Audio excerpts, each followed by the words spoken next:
really think about it, how important does that make you? How important does that make the decisions we make on a day-to-day basis? How important does that make the structures that we set in our household? It's everything. You get to replicate and manifest God's nature and plan in the earth. All right, so now we're about to run because I'm already behind. So God begins with a man called Adam, right? And the original plan was for Adam to bring this kingdom.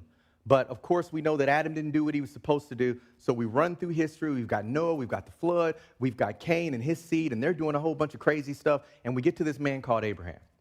So God's original plan seems to be thwarted, and then he raises it back up with this man named Abraham. Now, I want you to think about this. If you were God and you're trying to pick a man to restart the plan, what would you be looking for? What would be your criteria, your checkbox? What would be the application that they would have to fill out to get that job? We think that, right? Now let's look at what God said. God said about Abraham, this is Genesis 18. So this is after Genesis 12 that we talked about last time, where he came and he told him, I'm going to make you a mighty nation. It said, the Lord said, God is about to go destroy Sodom and Gomorrah. And before he goes, he had just told Abraham, 1 year from now, you're going to have that son that I promised you. But now I'm about to go destroy Sodom and Gomorrah. Now look at God's thoughts.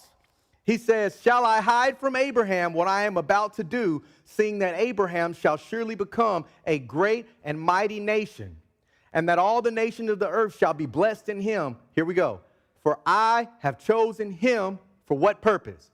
That he may command his children and his household after him to keep the way of the Lord by doing righteousness and justice. He said, Abraham was a man that will take my character, that will take my nature, that will take my kingdom, that will take my principles, and he's going to make sure that every person that I set underneath his influence takes those things and runs with him.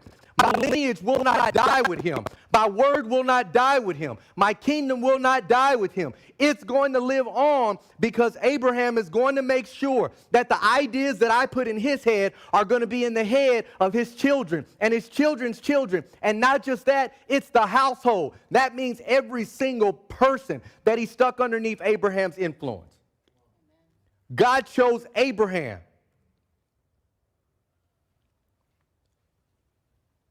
Generational man. Kingdom man.